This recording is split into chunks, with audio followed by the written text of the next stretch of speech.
이틀 전 월드뱅크 그룹 세계은행이 발표한 연구 보고서는 민주당과 좌파들이 기절초풍할 충격적인 소식을 전하고 있습니다. 전 세계 수십억 인구가 중진국 함정에서 벗어나지 못하고 빈곤에 허덕이고 있는 가운데 한국은 세계에서 최고의 성장 슈퍼스타로 각광받고 있다는 소식입니다. 현재 세계 108개 개발도상국이 중진국 함정에 빠져 있습니다. 중진국 함정이라는 것은 고소득 국가, 선진국가로 도약하지 못하고 중진국 상태에서 성장이 정체되는 현상을 말합니다. 전 세계 인구 75%가 극심한 빈곤에 허덕이고 있는 중진국에 빠져 있는 것으로 알려지고 있습니다. 세계은행은 한국을 중진국 함정을 극복하고 선진국에 도약한 대표적인 사례로 분류했습니다. 최고의 성장, 최고의 국가, 성장의 슈퍼스타로 평가하고 있습니다. 1990년대 한국의 1인당 국민소득은 1200달러에 불과했습니다.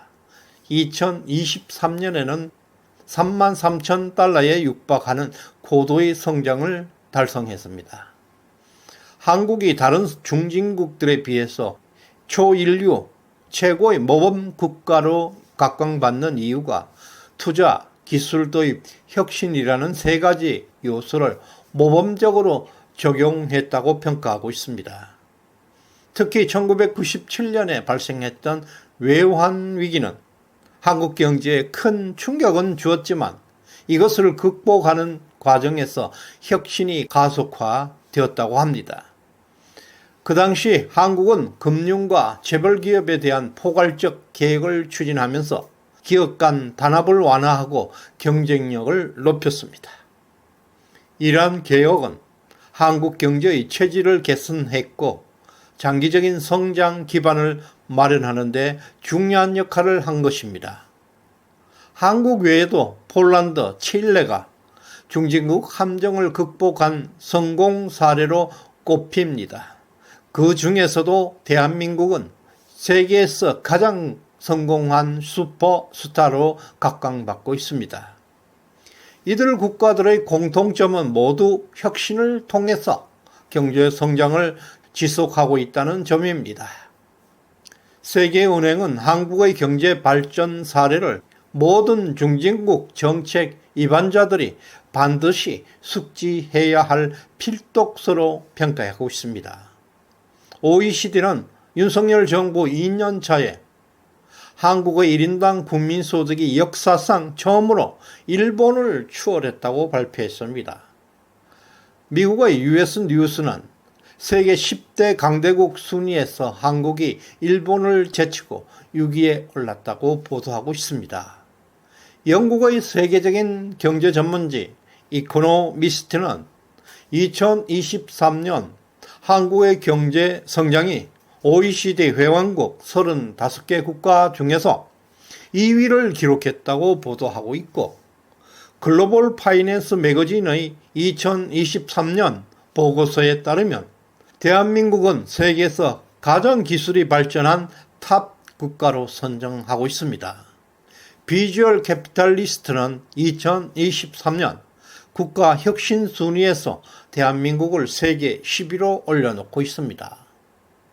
글로벌 파이어 파워의 군사 전문지는 2024년에 대한민국을 군사 평가에서 145개 국가 중에서 5위를 차지했다고 발표하고 있습니다. 한국은 세계에서 군사 강대국으로 취급받고 있습니다. 그리고 한국의 수출이 폭발적으로 증가하고 있습니다. 지난달 7월 수출이 작년보다 무려 13.9%포인트나 증가했습니다. 10개월 연속 증가세가 계속되고 있습니다. 수출을 주도하고 있는 것은 반도체, 자동차, IT 중간재, 조선, 철강 등 다양한 분야에 걸쳐 있습니다.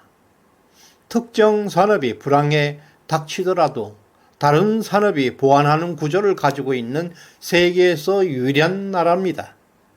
이것은 박정희의 위대함을 볼 수 있는데요. 바로 산업 다각화, 자원의 저주에서 벗어난 계획입니다. 그 결과 무역 수지에서도 나타나고 있습니다. 14개월 연속 흑자 행진이 계속되고 있습니다. 지난 6년 전 문재인의 저주에서 이제 완전하게 벗어나는 기적 같은 회복세가 나타나고 있습니다.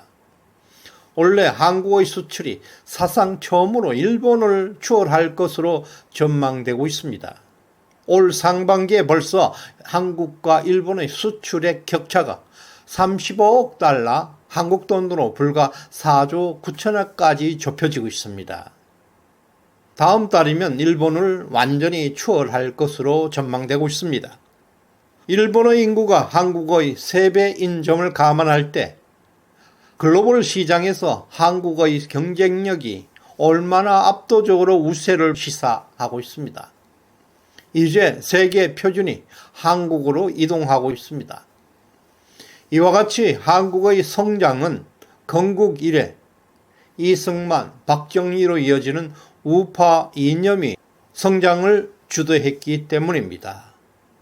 문재인은 2018년 7월에 신자유주의 경제 정책 때문에 경제 상황이 나빠진다고 말했습니다.